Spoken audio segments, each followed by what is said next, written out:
to you.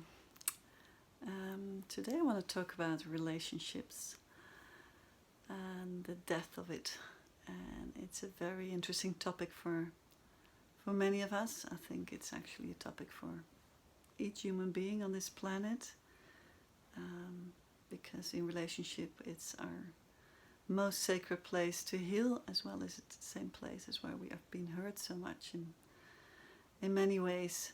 So all our interactions with other people are in its essence relationships. And then of course we have the more personal ones and the more intimate ones, and we have the family relationships. So there's a lot to talk about. So I'm not going to do that all in one video. That's going to be too complicated and too much to share. Today I just want to talk about how we attract people, or how we push people away, or what it actually is, why we attract people. And to make it very simple, I just always look through the lens of the energy field as well as the lens of the mirror. And if you look in life at who you attract and have been attracted, the past relationship you have had, and especially the intimate ones, but also close friends, also very important to feel into. You can learn a lot about yourself if you look back at how that relationship went for you. What was challenging, what was disappointing, what was painful, what was very energizing, what was draining, where did you completely lose yourself, where did you gain more, and even when a relationship ended in whatever way it did, whether it was a heart breakup or an easy separation, even that moment is so very important to just reflect back on. Because in my belief, whether we are aware of it or not, we all attract people into our lives very unconsciously. And we do that because we radiate a certain vibration, radiate certain information, you could say, into the field. And that information consists of the pains we have in our system as well as the gifts we have in our system. And so that's a complete package of who we are, to make it very simple. And the gifts is, you can take as broad as possible. You can see it as talents, but also see it as personal traits, as your natural radiance. And the shadows are more the ones where you hide yourself behind, because they have been painful in the past. They are unknown to you because you have it so deeply stored in your system that you're not even aware they are there. So that whole package of field that we have around us and that people can feel, also often very unconsciously, but that is the information that we use to attract or to repel people in our lives. And weirdly enough, we have many examples, and probably we all have a few in our lives. If we look back at it, that the relationship has been so very painful that we wonder, why did we attract these persons in the first place? What did that bring us? What did it give us? What did it give me? What did I have to learn there? It was so abusive or so painful. Why did I have to go through that? And if you then can see the mirror effect of relationship, that any encounter you have with people, and especially with the intimate ones, they are often in a painful way reflecting you back what you can learn for yourself and where you can heal for yourself. And sometimes that healing has to go a lot deeper than you are aware of. So it's a lot deeper than just the things that you are already aware of in your life, that the things that you find challenging, or the things that you find uncomfortable, or your lack of self-confidence in certain areas of your life. I mean, you're mostly aware of that. But there are also deeper layers that you're not aware of, that deeper wounds we carry with us. And they're not always personal. They can also be very collective wounds or ancestral wounds we carry with us, because we inherit DNA through our parents, and they have inherited DNA, and so on and so on. So this mirroring field that we have when we decide to step into an intimate relationship is a great invitation to open ourselves up to what there is to learn. And that's not easy. But we do want it because we do fall in love with people for a good reason. Because we want to create a safe place. And that's what that first initial phase feels. It feels as a safe place to open up. And in the beginning, it also feels very exciting as well as safe to just like, oh, well, this is the partner I can explore things with. But if you're very unconscious of the fact that you want to explore things, then as soon as the relationship has started and the first honeymoon weeks have passed away, so the first excitement of falling in love has kind of like changed a little bit into a normal relationship. What then comes up from within you is the pain that opens up because you have created this safe place. And then you open up yourself and then the pain comes to the surface. And when you're not aware of the pain that's coming to the surface, and we are not aware of all the pain that's coming up, we are projecting that pain onto our partners, and we actually hope that our partner is going to solve it for us.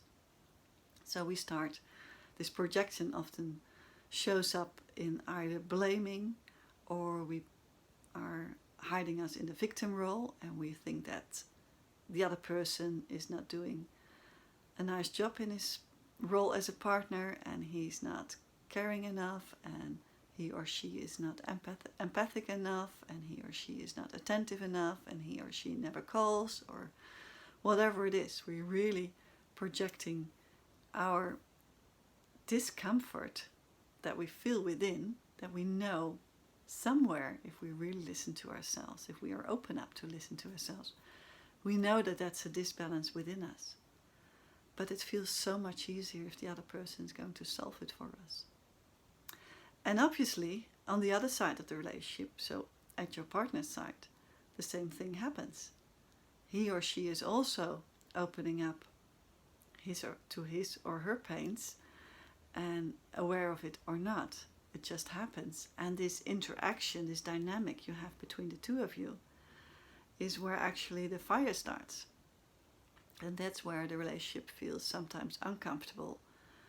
And in the extreme form, it can also become very abusive, especially if the pains that are hidden inside of us are so painful.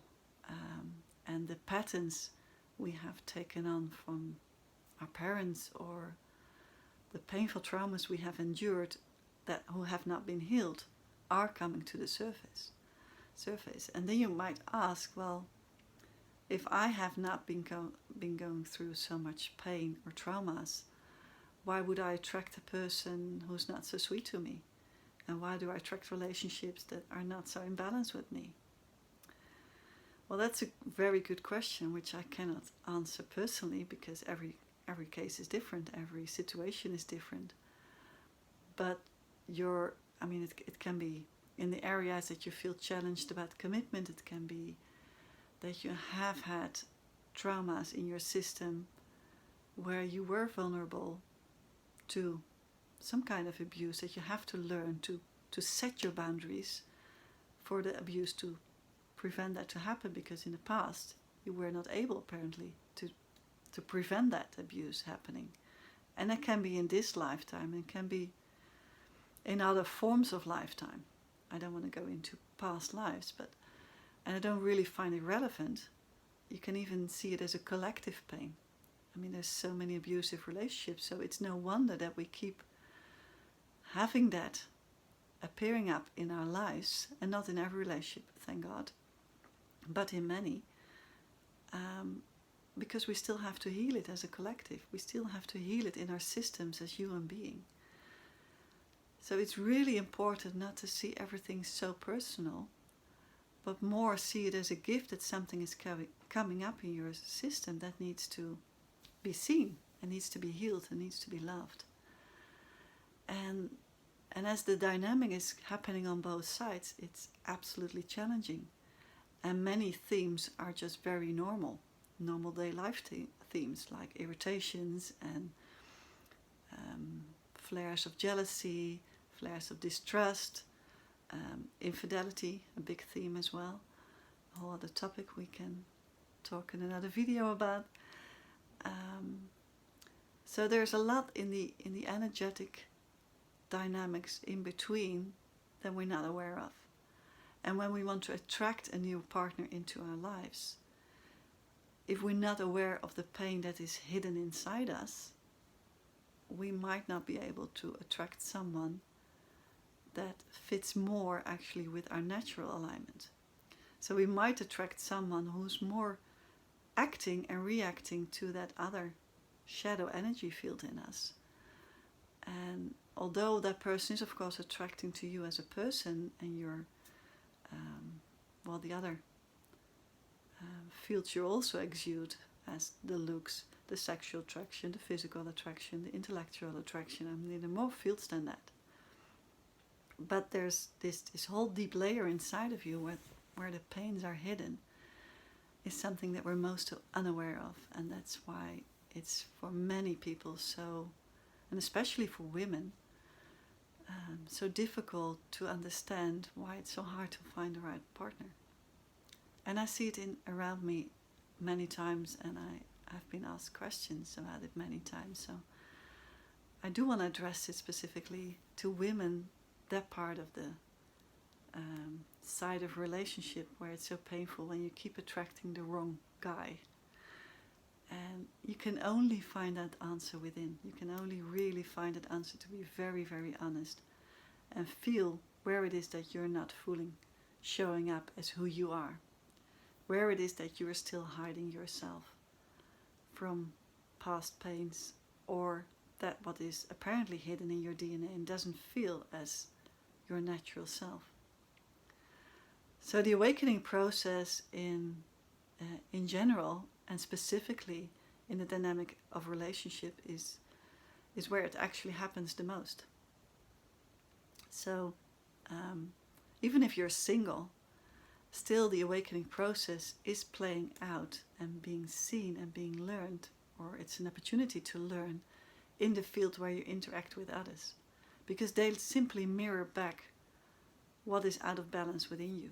That's what I call these trigger moments, where you just are swept out of your natural balance, and then you are feeling that trigger, that emotion coming up, and then you react with less consciousness. So, and then you react in a defense or offensive way towards that person. And whether it's a family member, an intimate relationship partner, or a friend, or even a boss, it doesn't really matter, or a colleague at work.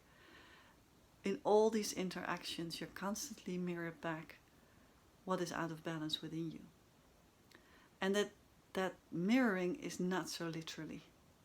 So it doesn't mean that if someone has abusive behavior, that you are mirroring the same within yourself and that you haven't solved your abusive manner. That's not what it is. It often is the opposite side. So one person is abusive and the other person has to learn how to set boundaries, and has to grow in self-esteem, and has to grow in self-worth, even more than that. And the person who's abusive, when he's reflecting back or she's reflecting back on that matter, and abuse can come up in many forms, physically, emotionally, and it's not just one that's linked to men only. Women can be very abusive in an emotional way towards their partners, constantly bringing their partners down and criticizing their partners. So on the abusive side, when you are constantly attacking your partner in an abusive way, then there is a lesson to learn, is where do you need to defend yourself by these tactics, because there's something underneath it that's painful for you, that's not seen yet, that's not healed yet, and you're trying to shield that off by literally attacking the other person, so you don't have to feel inside, you don't have to admit that you're insecure or have a low self-worth. So the theme of self-worth in this case, when I take just the example of abuse, is often a theme that's underneath abuse. And we have many different themes in relationship, obviously, and I can't go through all of them right now. But what I would like you to pick up from this video is that it's so worthwhile to reflect back on your previous relationships in all various forms, as well as your current relationship, if you are in any, and just feel into it where you're out of balance and where you feel that your partner is triggering you or has been triggering you, and where it is that you were not seen for yourself, and where it is that you did not show up for yourself. So we have to get ourselves out of this unconscious dynamic that's going on and become conscious of the dynamic in the first place. Just become aware of what's happening. And then reflect back on it and just take a pause before you react. Or if you can't take that pause and you do react, then reflect back on it afterwards. And it's not a matter of talking about every reaction with your partner. That will be way too much. And that's also not very honest in a way. So it's not about sharing everything with your partner about your new findings. It really is a deep inner process, a very personal process, and often happens a lot in silence, or you can discuss it with someone else who is a good listener and reflect back on that with that person. Perhaps that person can give a bright perspective on what's happening. And when you are in an attractive field where somehow you attract the wrong people again and again, and especially the wrong partners, or they don't show up right now, and somehow looking at what's happening in the collective for many years, not just now in these times, but for many years, while we are awakening, whether we're aware of it or not, humanity, earth, consciousness is pushing us up to a higher level of consciousness. That automatically means that it's a confusing time on the inner world for anyone right now. So that people are feeling lost and cannot find the right partner is not a surprise. It kind of makes sense because the world feels unstable and unsafe.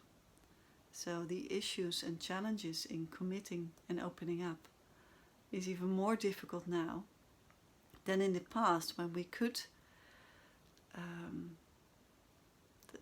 relate to a partner because we had other, most of the time, rational reasons to connect to a partner and to say yes to a partner. Could have been from economic reasons, religious reasons, system beliefs, family system beliefs, sorry.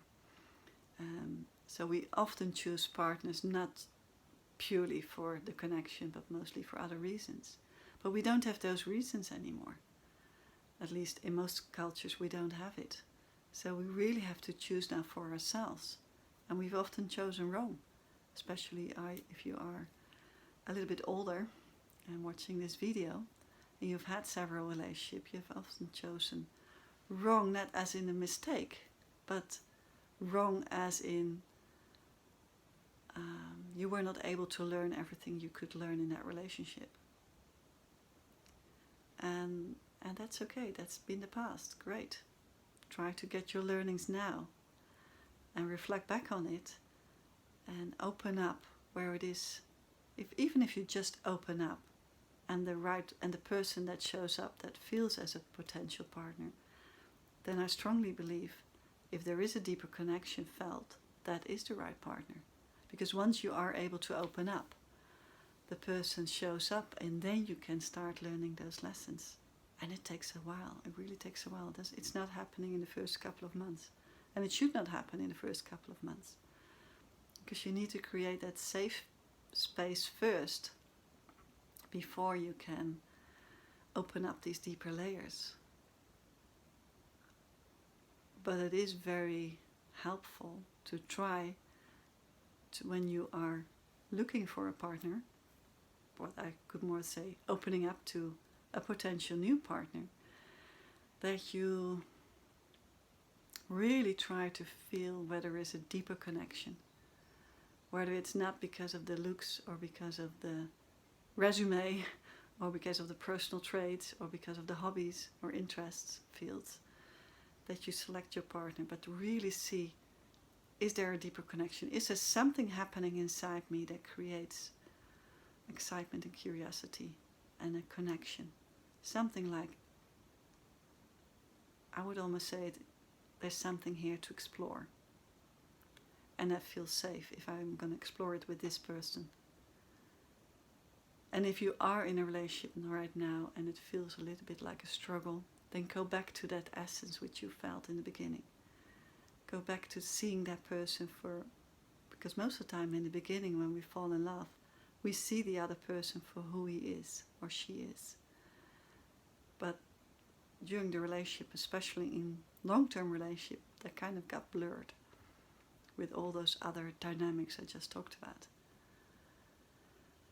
So, well, it feels there's so much more to share. I actually started writing a book about this, all these different dynamics, but never finished it. And so I'm gonna try to express it in more videos. And it definitely helps if you come with concrete questions, so I can make it more specific, because it's such a broad topic. I mean, I can probably spend about 100 videos on this and refine it again and again and again. And so this is just an opening, a first step on relationships, and especially the intimate ones, because they're most challenging, as well as the family ones. But the family ones I want to talk in a different video about, because that has a different nuance to it, a different dynamic. So much love to you all, and I hope to see you in another video, and love to see your reflections on it.